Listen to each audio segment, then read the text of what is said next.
Hola, muy buenas tardes, muy buenos días a quienes nos acompañan de diferentes lugares en esta sesión.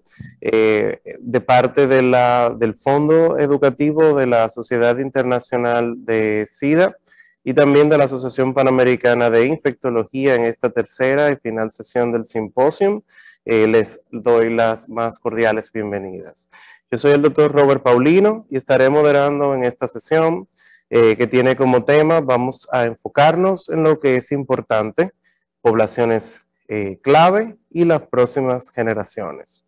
Hemos invitado a varios profesionales de diferentes regiones a presentar algunas presentaciones de diferentes tópicos y ustedes van a tener la oportunidad también de interactuar al final a través de la sesión de preguntas y respuestas.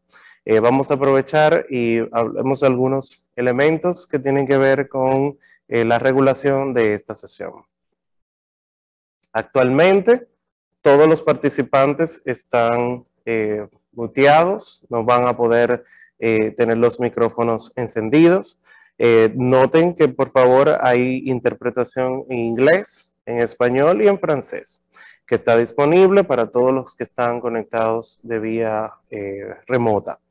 Pueden seleccionar su lenguaje para escuchar las presentaciones y la discusión en el lenguaje que ustedes así lo prefieren. Aquellos que están presentes con nosotros en República Dominicana, las sesiones van a estar disponibles en español. Y les invito a todos a conectarse de manera virtual para que puedan introducirse unos con otros, así también entrando al chat y colocando dentro del mismo en la caja de interacción que está justamente debajo de la pantalla de ustedes y van a poder ver un mensaje que presenta la caja de interacción con cada uno debajo de la misma. Pueden colocar su nombre, el nombre de la organización en la cual están trabajando y también del país de donde nos visitan. También esta es una muy buena oportunidad para conectar, hacer relaciones y conocerse unos con otros. Por favor, utilicen este mismo chat durante la sección de preguntas y respuestas que van a estar colocados justamente después de las presentaciones y también nos pueden enviar sus comentarios a través del mismo. Queremos darle las gracias a VDI Healthcare, a Merck Sharp Dome en Gilead Science por su apoyo en esta sesión virtual y por hacer posible esto. Como parte de la participación activa de este fondo latinoamericano de IAS y del Caribe, que es parte de este simposio, ustedes tienen la oportunidad de recibir una membresía de un año justamente de la sociedad sin tener que pagar nada. Va a ser de forma gratuita. La membresía va a estar activada una vez que completen la encuesta del post-symposium y pueden darle la parte de la membresía o seleccionar la parte de membresía al final. Si ustedes ya son miembros de IAS, esto se va a extender un año más. También pueden notar que este simposio tiene una acreditación de educación continua, así que por favor pueden recibir su certificado y al final contactando al correo de iasedu@iassociety.org.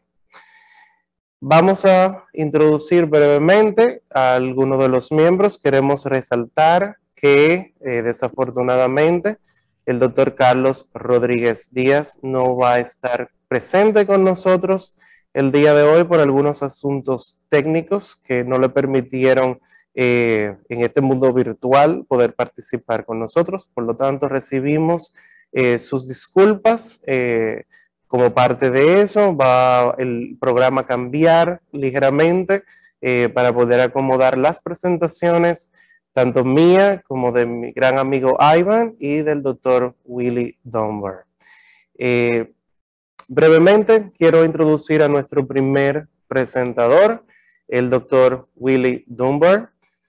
El doctor Dunbar es investigador del programa del programa de prevención de SIDA del Departamento de Salud y Promoción de Enfermedades y Prevenciones de la Universidad Internacional de la Florida.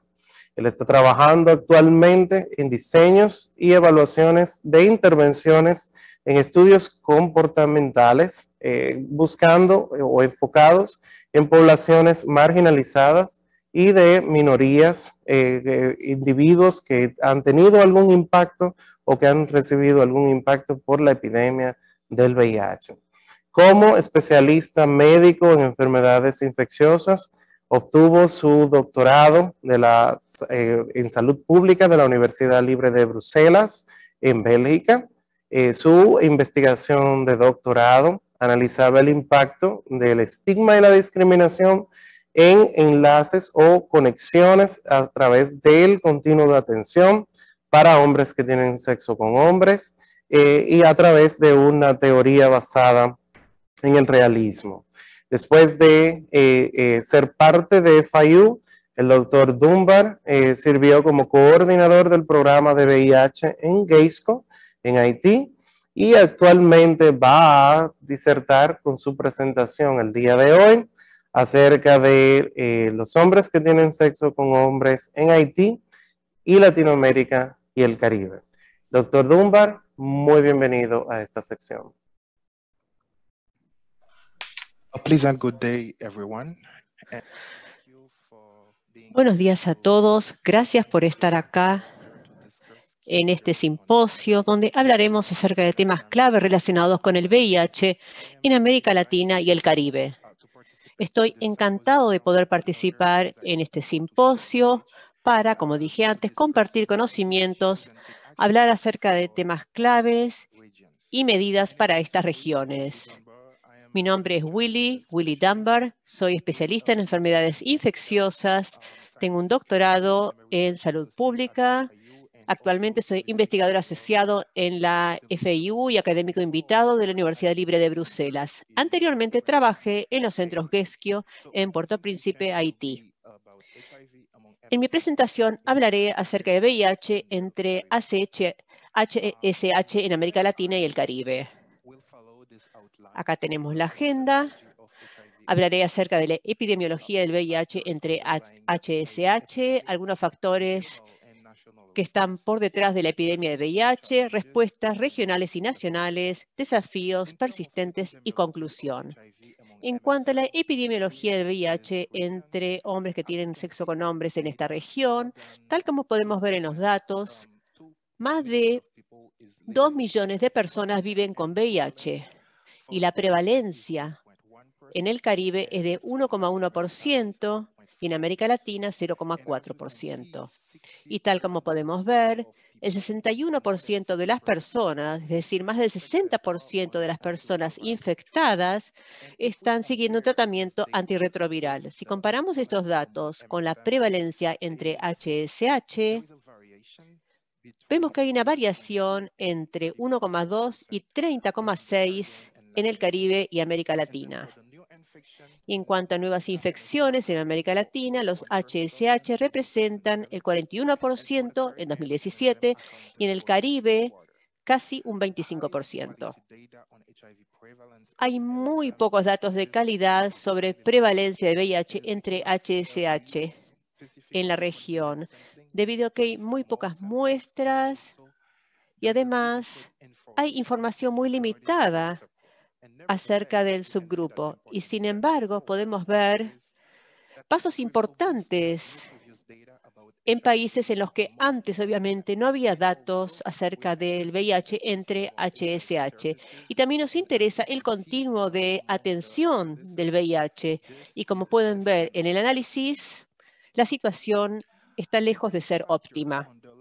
En cuanto a los factores que están por detrás de la epidemia de VIH entre HSH, hay muchos factores que influyen sobre la epidemia, pero el estigma y la discriminación son la base de la vulnerabilidad social que impulsa la epidemia, y estos factores desempeñan un papel fundamental. También es importante hablar acerca de la construcción social de la heteronormalidad.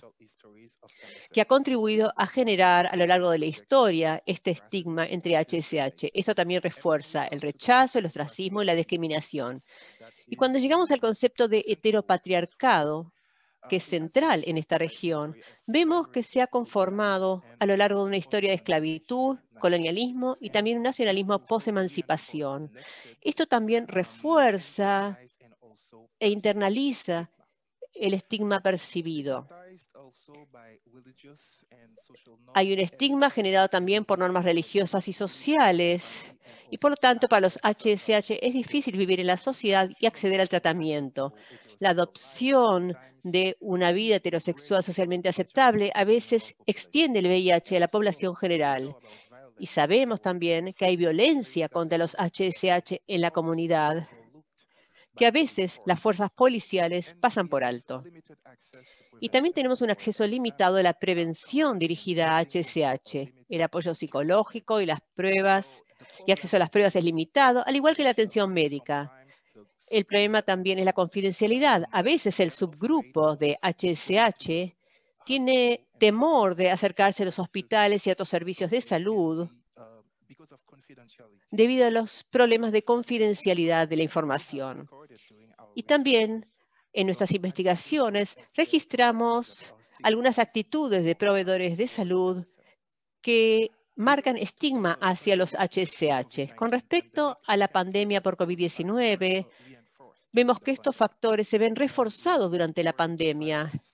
Hemos registrado violencia y disparidad, más disparidad en cuanto al acceso al tratamiento, así como discriminación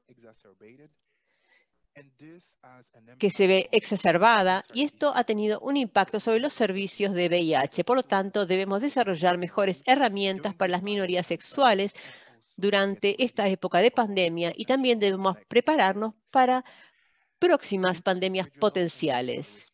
En cuanto a las respuestas regionales y nacionales, sabemos que los HSH necesitan poder fluir de manera eficiente, continua y sostenible a través de todo el continuo de atención, cuidado y prevención del VIH, a través de la educación, las autopruebas, tratamiento como prevención, PrEP y también distribución de condones. Sabemos que hay muchos programas de financiamiento internacional, como PEPFAR y el Fondo Global, que han apoyado económicamente a los países de América Latina y el Caribe y también han contribuido a lanzar iniciativas específicas en alianza con instituciones nacionales, especialmente los ministerios de salud de cada país. Y también hay instituciones regionales como PANCAP y también CARFA. Para alcanzar las metas ambiciosas de 95 de NUCIDA antes de 2030, los HSH son una alta prioridad. Hemos registrado también la fuerte presencia de organizaciones de la sociedad civil y redes de la comunidad a nivel regional, con ayuda de la sociedad civil, tanto en términos de la respuesta al VIH como del activismo de derechos humanos. La OPS ha apoyado muchas veces la combinación de programas de prevención, programas basados en los derechos, las evidencias y la comunidad, que promueven una combinación de intervenciones biomédicas, conductuales y estructurales. Y muchos de los países de la región han trabajado también en este sentido. Estoy pensando en algunos países como Haití, específicamente los centros Gesquio. Lamentablemente, hemos visto algunos desafíos que continúan a pesar de todos los esfuerzos realizados. Uno de ellos es la naturaleza conservadora de la región, de las sociedades, que hace que sea difícil identificar, definir y llegar a los grupos de HSH, especialmente en las comunidades más pequeñas. También nos enfrentamos a una disponibilidad de datos limitada, especialmente en los países más chicos. Y este desafío se ve reforzado también por la movilidad que estamos viendo en la región. Y hay pocos datos acerca de la prevalencia del VIH entre las poblaciones que se desplazan y entre los migrantes.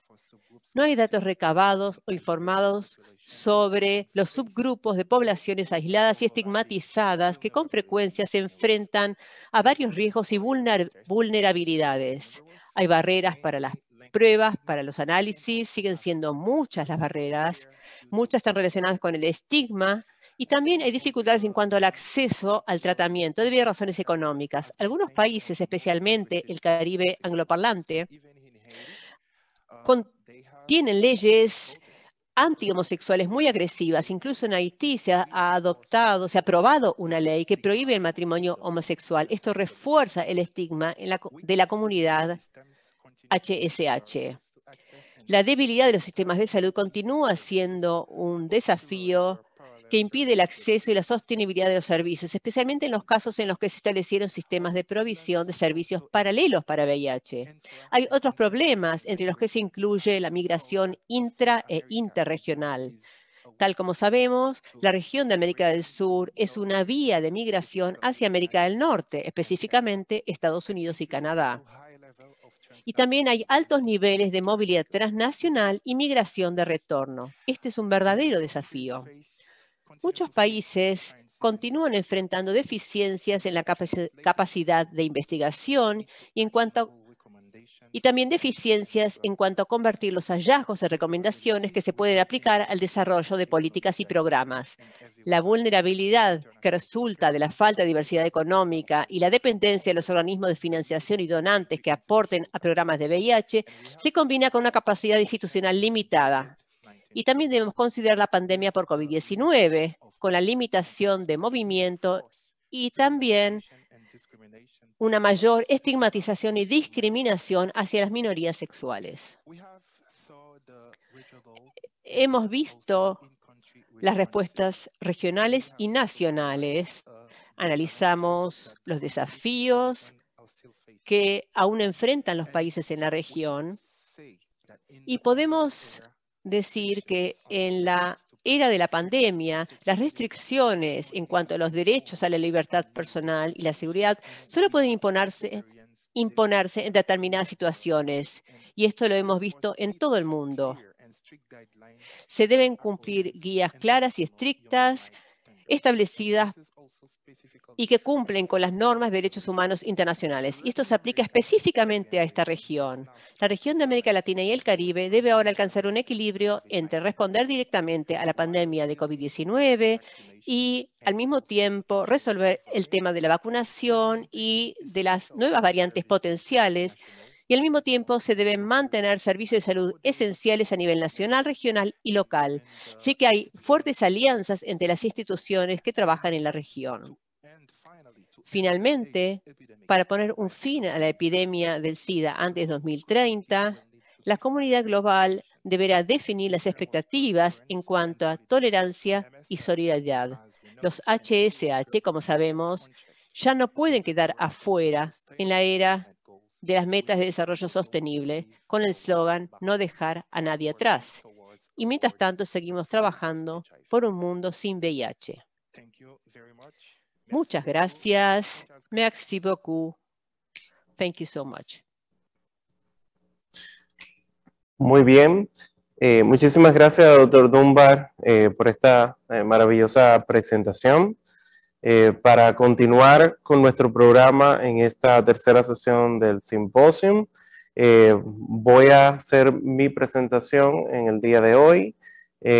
Actualmente soy director del Instituto de Medicina Tropical y Salud Global de la Universidad Iberoamericana, en la cual soy también profesor de la Cátedra de Medicina Tropical de la misma universidad y también un profesor asociado de la Universidad Estatal de Michigan.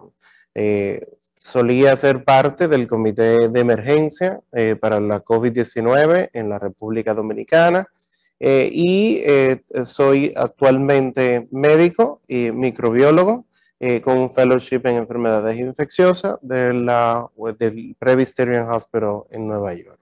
El día de hoy voy a estar compartiendo con ustedes sobre perspectivas regionales enfocado en poblaciones clave de la República Dominicana. Vamos a pasar la presentación de inmediato. Muy buenas tardes y le doy la bienvenida a todos los que están en este momento en este panel, acudiendo al Congreso de la Asociación Panamericana de Infectología. y obviamente al comité organizador del Congreso de la Sociedad Dominicana de Infectología por la invitación a participar en este panel que es organizado por la Sociedad Internacional de SIDA, IAS, como un fondo educativo. Voy a hablar un poco acerca de las perspectivas de poblaciones claves en la República Dominicana. La República Dominicana ha tenido una pandemia estable en los últimos años. De hecho, ha tenido una concentración básicamente en poblaciones que son consideradas de alto riesgo. De hecho, se ha fluctuado el porcentaje de positividad a poblaciones de hombres que tienen sexo con hombres, trabajadores sexuales masculinos y usuarios de droga. De hecho, si fragmentamos la población que incluye la población de hombres que tienen sexo con hombres, encontramos a la población trans, que tiene inclusive o presentan números muchísimo más altos cuando se ve de forma independiente. Se estima que para el 2019, 72,000 personas vivían con VIH en la República Dominicana, que representa un 0,9%. Ahora, dentro de otras poblaciones que también se consideran de alto riesgo, se incluyen mujeres que no tienen niveles de instrucción, poblaciones o migrantes que viven en los batalles y el concepto de batey, que ha ido cambiando mucho. En el pasado se consideraban zonas rurales y obviamente se han ido urbanizando, colocándose en municipios ya que son de alta población y de alta densidad, y por lo tanto y por consiguiente, el número de casos que aparecen dentro de estos espacios pues se va incrementando también. Las tendencias, según los análisis de Spectrum, se ha ido convirtiendo en una línea horizontalizada, básicamente, con un caso o con unos números de nuevas personas que son diagnosticadas anualmente, pero que van alimentando la pandemia para mantenerla en una estabilidad y obviamente las causas de mortalidad que también han ido bajando cuando son asociadas con VIH. Sin embargo, cuando separamos por poblaciones, por características, vemos cómo los porcentajes se mueven en las nuevas infecciones. Viéndolo desde una generalidad, lo que vemos aquí, hacia las nuevas infecciones, pues vamos a ver que la población de hombres que tienen sexo con hombres y mujeres trans y poblaciones migrantes son básicamente las que han ido alimentando a la población. Por lo tanto, el acceso al diagnóstico de VIH en la gran mayoría de pruebas rápidas ha incrementado la posibilidad de llegar y del alcance. Los medicamentos que son de forma gratuita también son un elemento que ha cambiado mucho estas tendencias y estos números. Y obviamente la prevención de la transmisión materno-infantil, que todavía para considerarlo sigue siendo de importancia, pero también ha ido descendiendo. Los elementos de prevención como profilaxis preexposición y profilaxis posexposición también se encuentran dentro del acceso gratuito de los servicios. Por lo tanto, son elementos de prevención innovadores que surgieron y que voy a analizar un poco más adelante. Justamente PrEP en el 2017 se planteó como un piloto de implementación en una sola clínica de atención integral localizada en la capital, en la ciudad de Santo Domingo, y que fue enfocada en poblaciones de hombres que tienen sexo con hombres y mujeres trans. Abarcó una población de 271 personas, con un porcentaje de aceptabilidad bastante bueno en población de mujeres trans, un poco más bajo en poblaciones de hombres que tienen sexo con hombres. Los elementos de positividad en el baseline para sífilis fueron muy altos, de hecho muy elevados. Sin embargo, a través de los 12 meses de seguimiento de este cohorte, el 2% solamente tuvieron diagnósticos nuevos de sífilis, una cobertura que al inicio fue solamente de un 12% para la vacunación de hepatitis B y al final se aseguró que el 100% al menos tuviese la vacunación. Por lo tanto, se generó como una estrategia integrada en la que se pudiesen atraer a las poblaciones con elementos que son más atractivos para ellos y obviamente que permitiesen poder abarcar otras herramientas de prevención. Esos materiales educativos de PrEP fueron desarrollados con el lenguaje de la misma población, con recursos que fueran entendibles, que fueran adoptados de una forma un poco más rápida. Y obviamente eso dio como resultado la creación de una estrategia nacional para la implementación de la PrEP en República Dominicana, que se logró ya el año pasado. Fue un gran logro porque fue la primera república de habla hispana del Caribe que logró tener ya un lineamiento nacional de implementación y eso permitió que para este año, ya en el 2021, a pesar de la pandemia de la COVID-19 que retrasó mucho, de hecho el número de pacientes o de usuarios que iban a llegar a los servicios se redujo en un 25%, pues ya en el 2021 vimos una reactivación generando la posibilidad de aumentar a unidades de PrEP. Se estiman hoy día que son 11 unidades que ya están activas y dando y ofreciendo PrEP. Todo este programa funciona porque el Ministerio de Salud Pública dispone de los medicamentos para poder facilitarlo y las unidades de las redes de servicio a través del Servicio Nacional de Salud, pues hacen que los proveedores de salud tengan las herramientas necesarias para poder implementar PrEP a gran escala. Por otro lado, ¿qué pasa con la cascada de atención hasta el momento?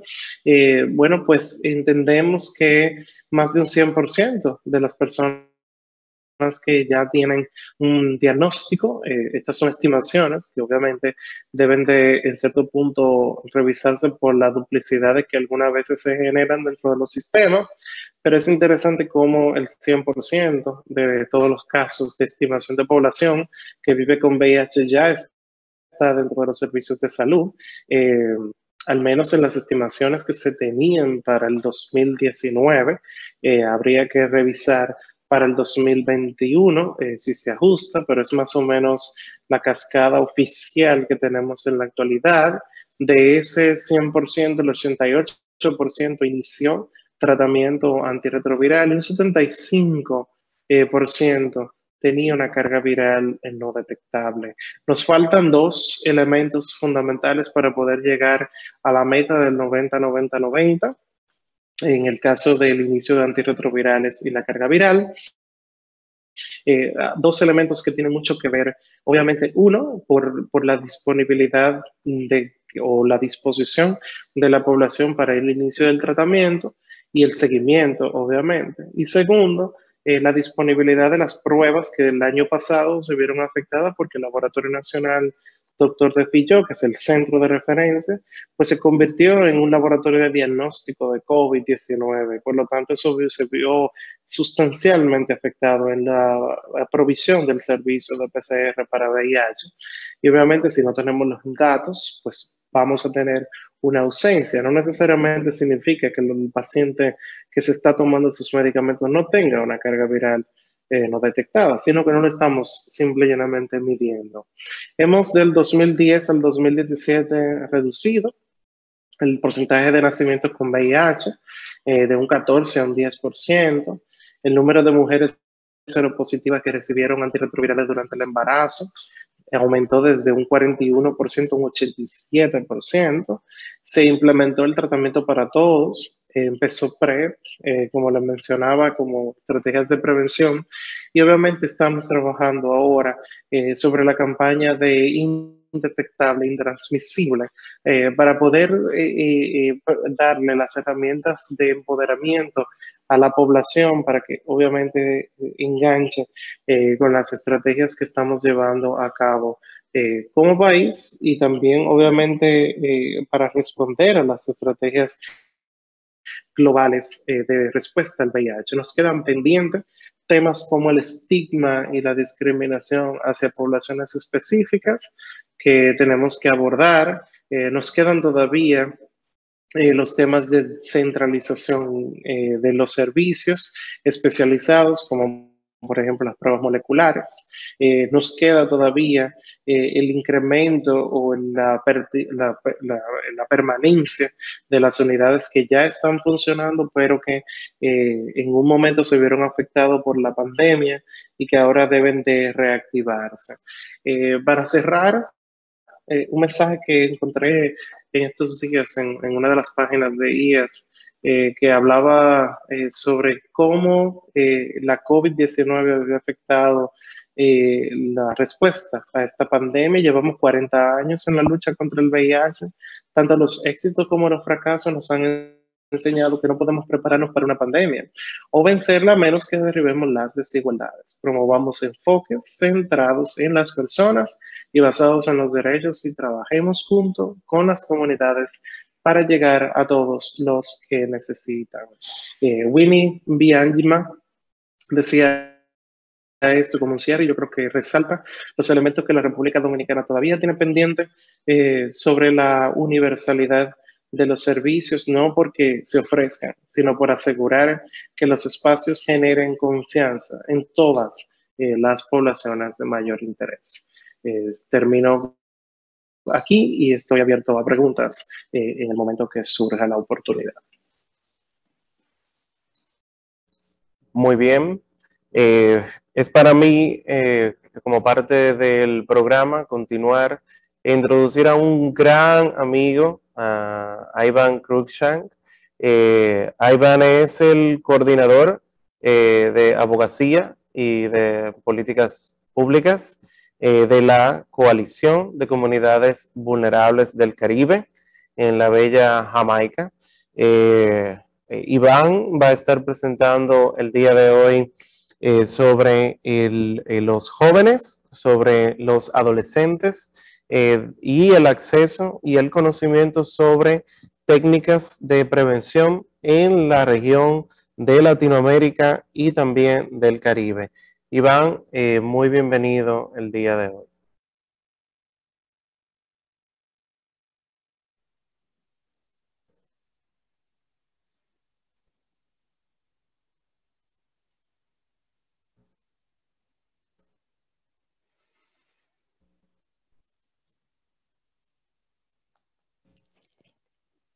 Él no está hablando todavía. Are you hearing me now? Now ¿Me oyen? Ahora sí. Excelente. Muchas gracias. Estoy muy entusiasmado por formar parte de este panel y hablar un poco acerca del acceso al tratamiento y concientización acerca de la prevención en América Latina y el Caribe. Quiero centrarme específicamente en el Caribe para contarles un poco acerca de mí mismo. Como ya dijeron, yo soy Ivan Cruikshank, trabajo con la Coalición de Comunidades Vulnerables del Caribe, una coalición de ONGs que está basada en Jamaica, pero que trabaja en toda la región del Caribe. Antes trabajé en la Universidad de West Indies, soy especialista en políticas y parte de lo que voy a intentar hacer y lo que hago en mi trabajo es analizar este tema desde la perspectiva de las políticas. Actualmente también soy presidente del mecanismo de coordinación aquí e incidencia y políticas acá en Jamaica. Vamos a hablar un poco acerca de los temas relacionados con este tema en particular.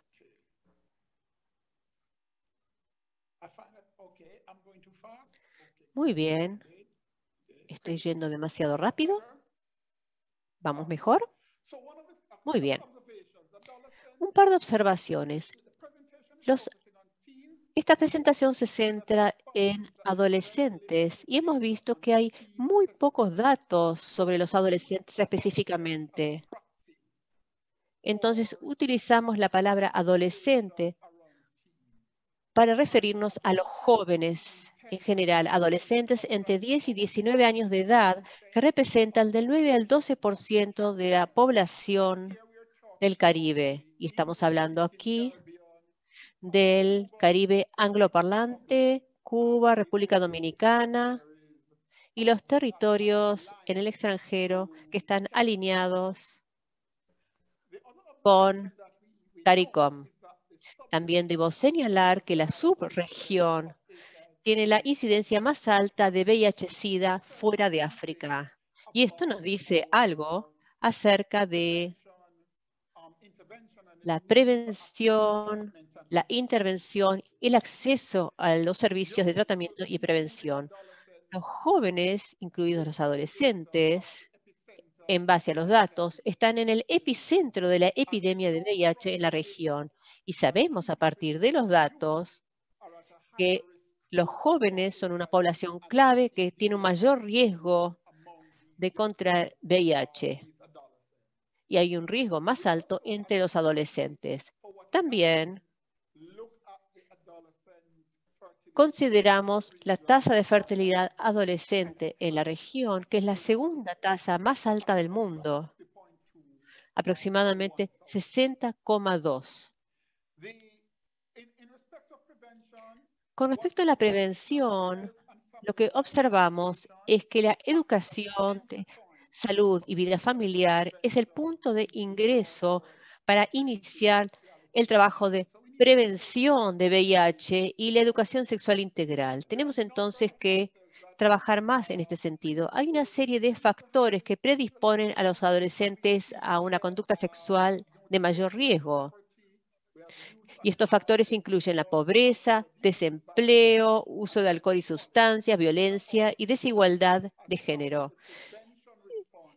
Estas son cosas que tenemos que abordar como parte del trabajo de prevención. En toda la región, el consentimiento parental es clave para poder brindarles servicios a los adolescentes menores de 16 años. Y hay información limitada sobre los servicios para adolescentes disponibles en la región. Este es un desafío que afecta la forma en que entendemos lo que ocurre con los adolescentes.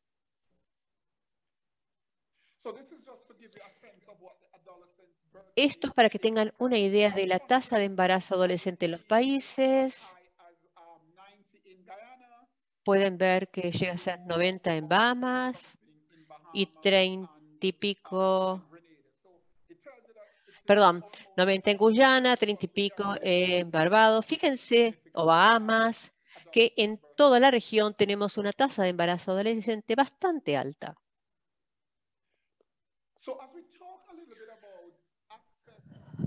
Si hablamos acerca del acceso para los jóvenes, tenemos que hablar acerca del acceso a intervenciones de prevención y tratamiento específicos. Yo traté de dividir esto en 3 clases de intervenciones. Por un lado,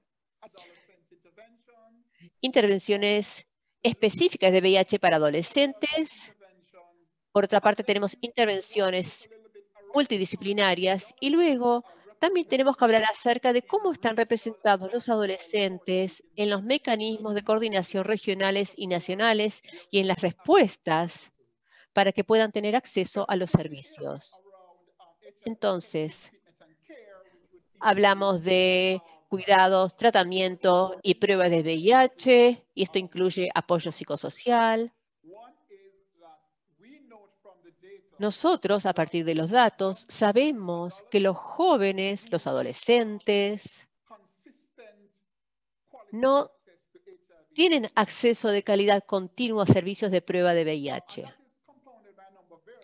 Y esto se ve afectado por una serie de variables. Y algunas de estas variables se ven afectadas por las normas sociales y culturales de la región, en relación con la sexualidad y la salud sexual de los jóvenes.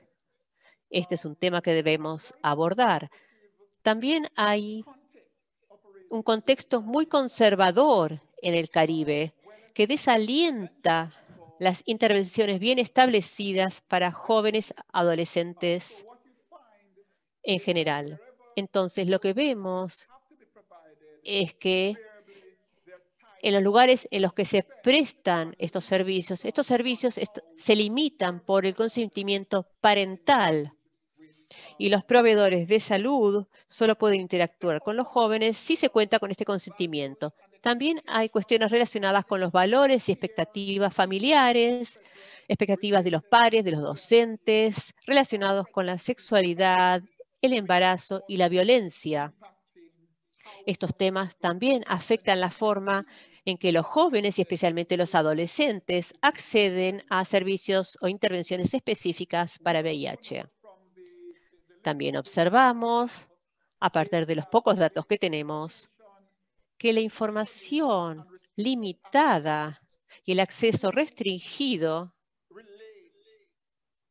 están correlacionados estrechamente con la incidencia de embarazo adolescente. Entonces, reconocemos inmediatamente que hay un problema allí.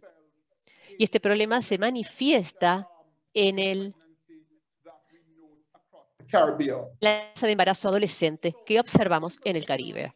Entonces, en cuanto a la información, los datos muestran que 1 de cada 3 jóvenes de 15 a 24 años de edad tienen poca información o no conocen los riesgos y lo que debe hacerse para prevenir el VIH. Solo un 3% de las mujeres y un 2% de los hombres son conscientes de esto. De hecho, en Jamaica, en 2017, vemos que 1/3 de los adolescentes entre 15 y 19 años de edad pudieron identificar métodos correctos para la prevención del VIH. Entonces, en términos de acceso a la información sobre prevención, reconocemos que, evidentemente, nos enfrentamos a un gran desafío. El otro tema que observamos en todo el Caribe en cuanto al acceso al tratamiento y a la prevención es que las intervenciones tienden a centrarse principalmente en la abstinencia, en la fidelidad, que es lo que llamamos el concepto ABC. Y si bien estos conceptos son útiles, sabemos que son insuficientes para abordar de la manera adecuada las necesidades de la población. Entonces, ahora quiero hablar acerca de las barreras que impiden el acceso al tratamiento y a la prevención del VIH. Antes hablamos acerca del entorno conservador. Y hay otro punto, y es que muchos países consideran que los adolescentes, especialmente los que viven con VIH, no son una población clave para intervenciones de VIH. Este es un desafío que debemos abordar. Por otra parte, lo que observamos es que hay muchas respuestas regionales y nacionales que se continúan viendo afectadas por las leyes, hay poco acceso a servicios de prevención e incluso hay algunas que criminalizan a los adolescentes sexualmente activos y a los proveedores de salud.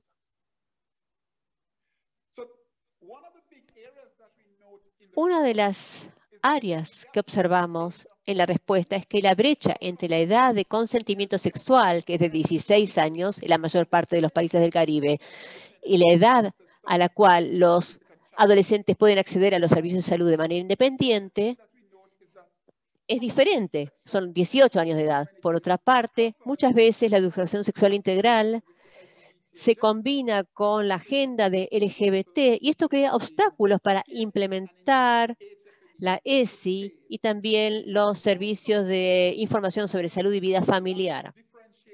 En la mayor parte del Caribe, carecemos de modelos diferenciados de tratamiento y atención para adolescentes y lo que vemos es que los adolescentes y los jóvenes deben acceder a los servicios de salud al igual que los adultos. Y sabemos a partir de muchos estudios que hay patrones de comportamiento de los adolescentes que muestran que necesitan un modelo de intervención diferente, no actúan de la misma forma. Y también sabemos que los servicios de salud sexual y reproductiva no están logrando llegar de manera exitosa a los jóvenes, especialmente a los jóvenes que viven con VIH.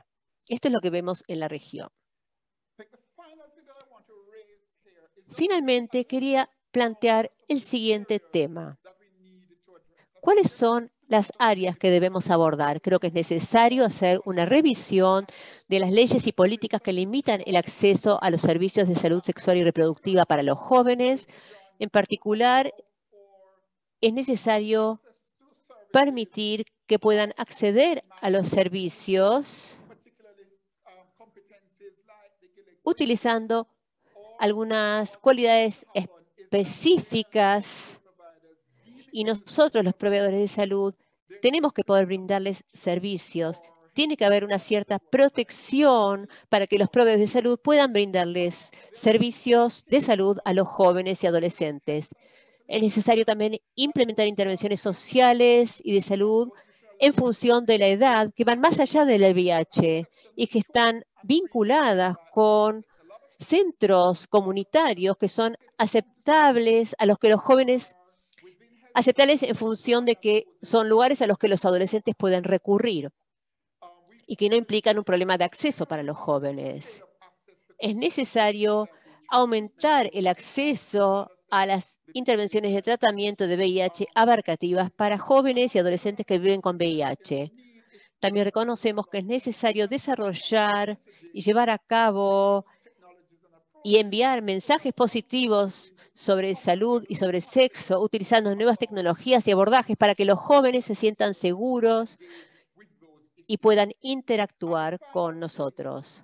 Y además, es necesario reforzar la capacidad de participación de los adolescentes para que puedan interactuar con los servicios de respuesta nacionales del VIH, para que puedan formar parte de los procesos, de los planes y de las intervenciones que se desarrollan específicamente para sus propias circunstancias. Estos son algunos de los temas que quería plantear y luego podemos seguir hablando en la sesión de preguntas y respuestas.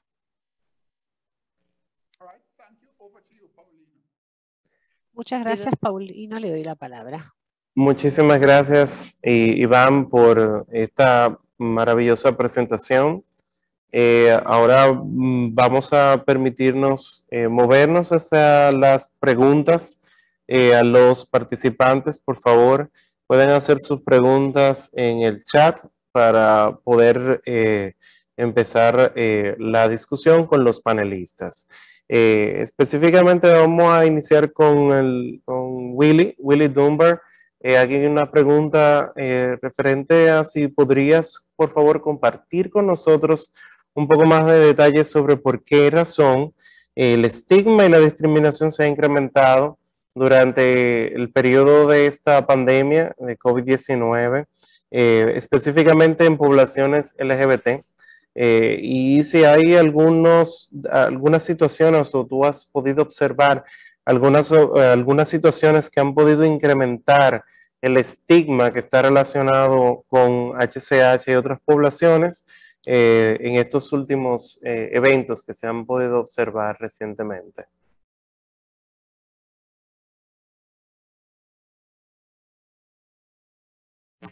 Thank you very much for the question. As I presented, Gracias por la pregunta.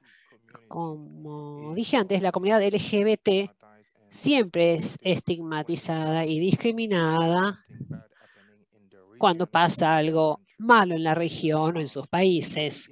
Específicamente en Haití, no sé si recuerdan, en 2010 experimentamos un gran terremoto.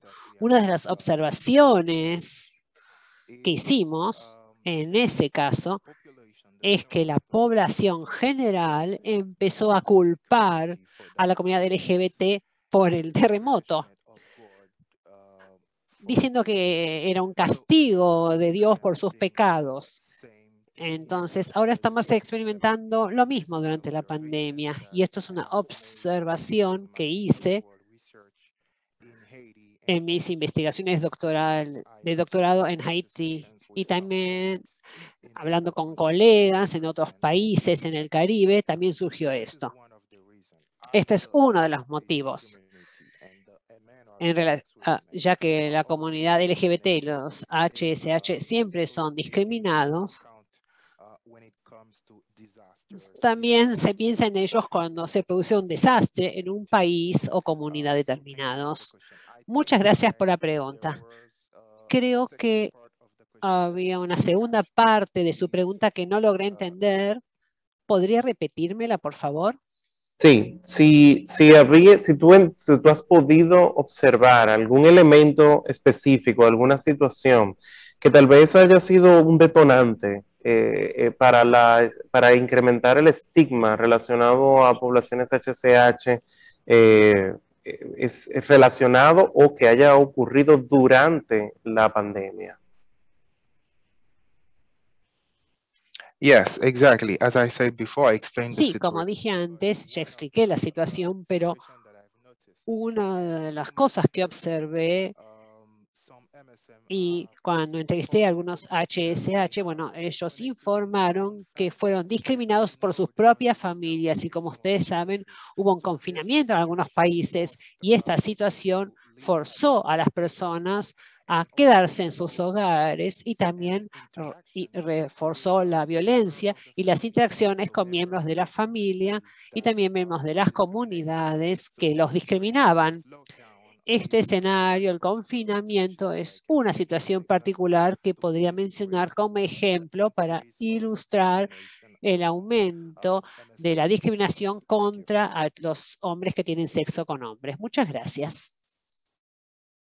Iván, a propósito de lo que mencionaba Willy respecto a poblaciones HCH en confinamiento, ¿tú crees que en cierto punto hemos visto o hay algunos elementos que hayan provocado que llamen nuestra atención específicamente en adolescentes? Las escuelas están cerradas, han estado en la mayoría, en República Dominicana, por ejemplo, tenemos casi un año y pico cerradas las escuelas y creo que es un elemento que incrementa la vulnerabilidad también en estas poblaciones. ¿Podrías elaborar algo al respecto? Yes. Sí, creo que el problema más importante que encontramos entre los adolescentes es el aumento en la violencia de género. Se hicieron ciertas evaluaciones en la zona del Caribe que demostraron que durante el confinamiento aumentó la violencia de género, que ahora es un problema importante, se transformó en un problema muy importante. La otra cuestión que identificamos, más allá de la violencia de género, es el tema de la salud mental, porque muchos de los adolescentes y jóvenes, el lugar donde se relacionan son las escuelas, el entorno de las escuelas, no su hogar, porque en sus hogares muchas veces hay entornos tóxicos. Lo que vimos entonces es que la imposibilidad de salir y relacionarse con sus pares, en el caso de los adolescentes, creó un desafío importante. También observamos lo siguiente. Cuando los padres también sienten la presión del confinamiento, se desquitan con sus hijos de alguna manera. Entonces, hemos visto mucha violencia en estos casos. En algunos casos quizás no sea violencia física, puede ser violencia verbal también contra los adolescentes en este contexto de la pandemia de COVID. Eso surge de los datos. No estoy seguro de que haya mucho con respecto al estigma, pero a nivel general sabemos que en el caso de las poblaciones clave de los adolescentes, las preocupaciones son las mismas que las que mencionó Willy.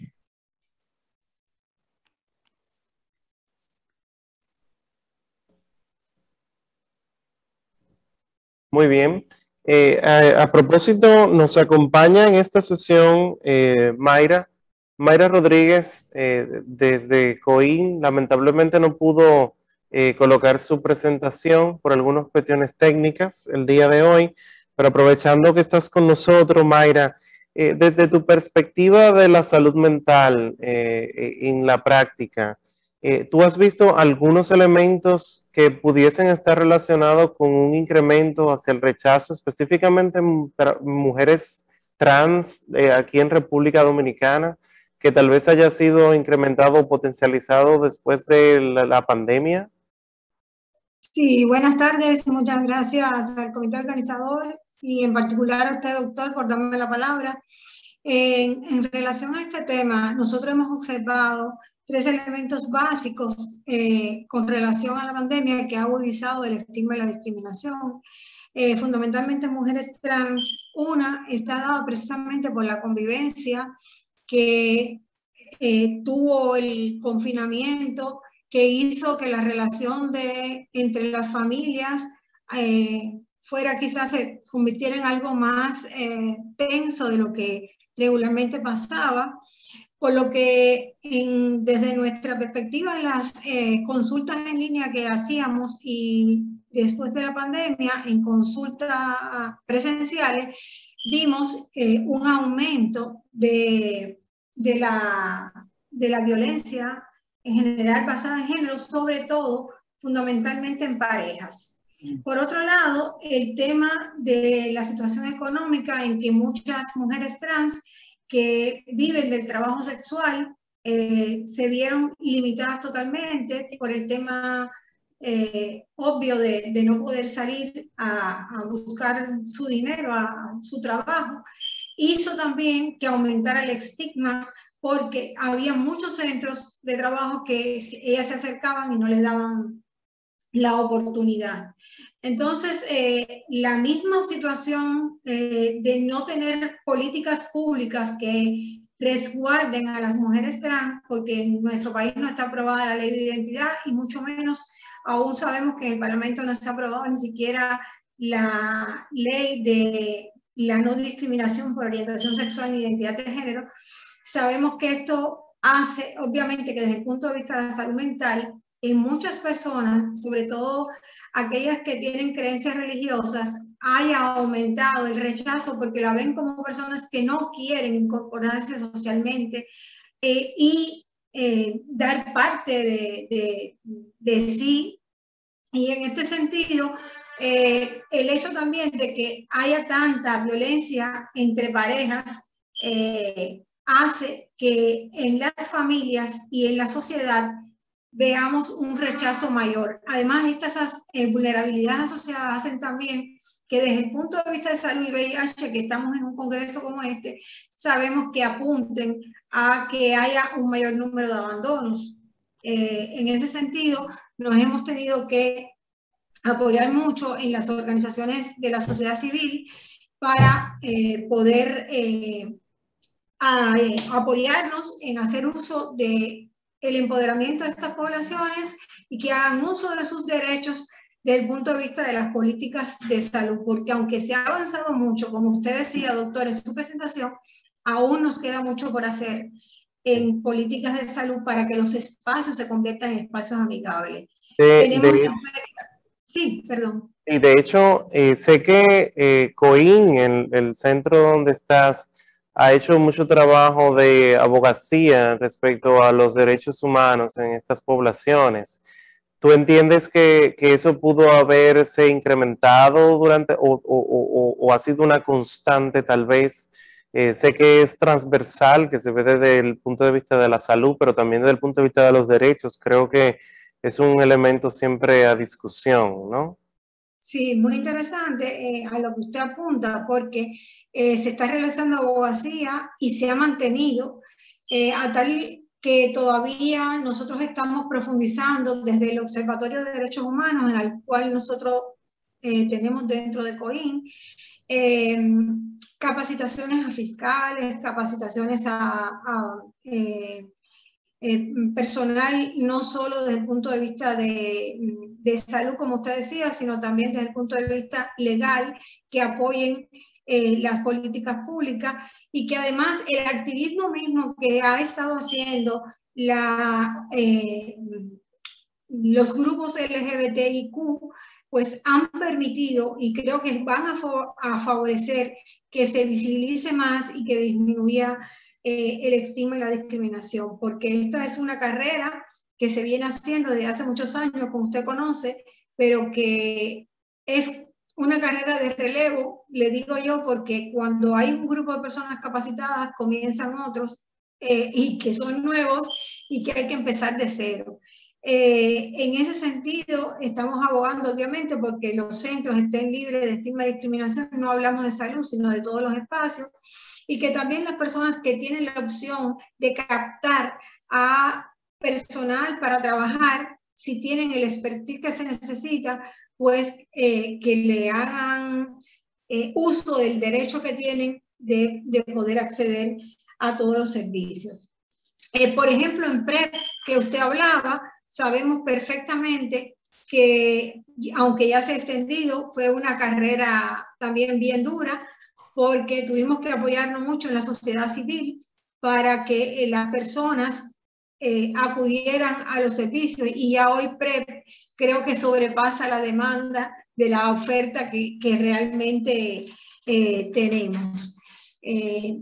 Así es. Tengo que resumir, digo violencia, digo situaciones de conflictos de pareja, digo situaciones familiares, y digo además la falta de empleo y de recursos, y además aún el empoderamiento que no hay por parte de toda la sociedad en temas de derechos de esta población. Sí quería solamente ya para cerrar, apuntar que nosotros desde nuestro trabajo, desde COIN, se ha trabajado mucho con la familia, que nos ha dado buenos resultados para disminuir un poco la discriminación a nivel social, lo que no es suficiente por los pocos recursos que tenemos, pero que sería algo interesante extender a otras instituciones de salud o de organizaciones de la sociedad civil. Muy bien, muy bien. Y a propósito de las familias, uno de los elementos que se ha discutido mucho respecto al abordaje de las poblaciones de difícil acceso es la posibilidad de poder implementar pilotos con autotesteo, con self-testing. Y vengo a preguntarle tanto a Willy como a Ivan, ¿ustedes entienden que tal vez las poblaciones de adolescentes y la población HCH conocen acerca de la posibilidad de autotesteo como una herramienta de ellos poder recibir una prueba de VIH oportuna? ¿O ustedes entienden que hay barreras todavía existentes en nuestros países, principalmente en Latinoamérica y en el Caribe, que tal vez frenen la posibilidad de implementarlas? A Ivan y luego a Willy, por favor.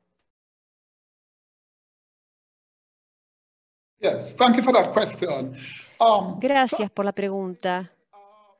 Creo que las posibilidades existen.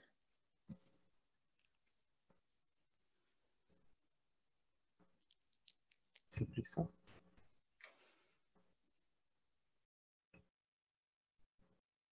¿Se frizó? Está frisado. Sí. Willy, tal vez tú puedes...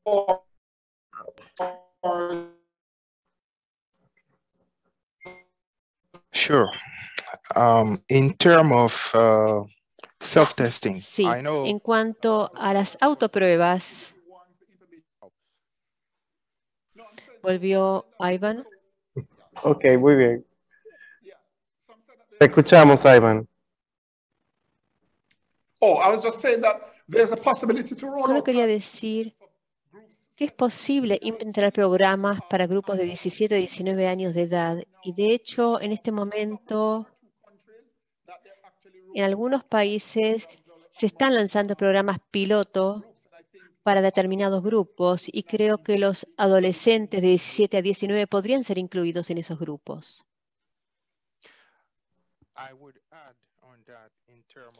Y quisiera agregar, en cuanto a las barreras y obstáculos, que hay problemas de disponibilidad en algunos países, y a veces en los mismos países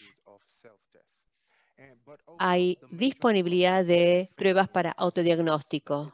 Y otro obstáculo que nos enfrentamos es la educación y el apoyo psicológico para esta parte de la población que se ve afectada por el VIH, porque si no reciben educación, si no reciben asesoramiento acerca de estas pruebas de autodiagnóstico, será difícil para ellos poder involucrarse en las actividades de prevención. Por otra parte, también debemos considerar lo que ocurre después de la prueba, porque a veces, durante las investigaciones que llevamos a cabo, vimos que para ellos es difícil acceder a sus resultados, saber cuál fue el resultado del test de VIH. Con la prueba de autodiagnóstico, esto les permitiría saber cuál es su estado, su condición.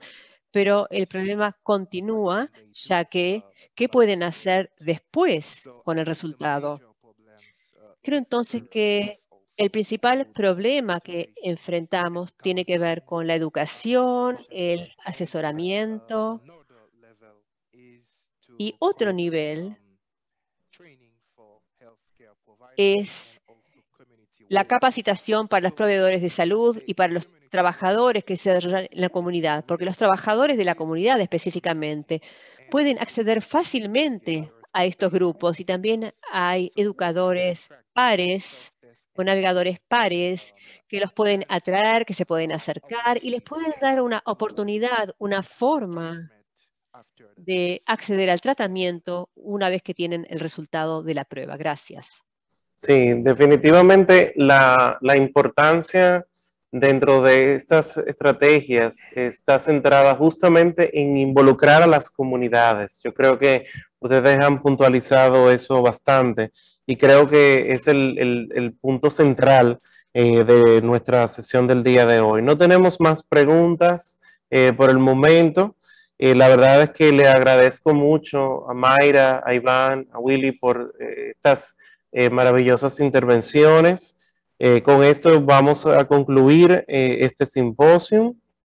Quiero agradecerle mucho a ustedes por su tiempo y su participación. También le quiero dar las gracias a todos los participantes que pudieron estar con nosotros el día de hoy desde nuestra región, obviamente, y que esperamos, obviamente, que haya sido de interés para cada uno de ustedes y que les sirva en su día a día en la práctica. Creo que con esta información nos llevamos algunos mensajes para la casa, algunas ideas nuevas y tal vez soluciones que puedan darse a los grandes retos que tenemos cada día en nuestros países y algunas ideas también en cómo lo que sabemos y los últimos conocimientos que hemos adquirido a través de este último año se pueda implementar a nivel regional y que sirva también obviamente para fortalecer las redes de colaboración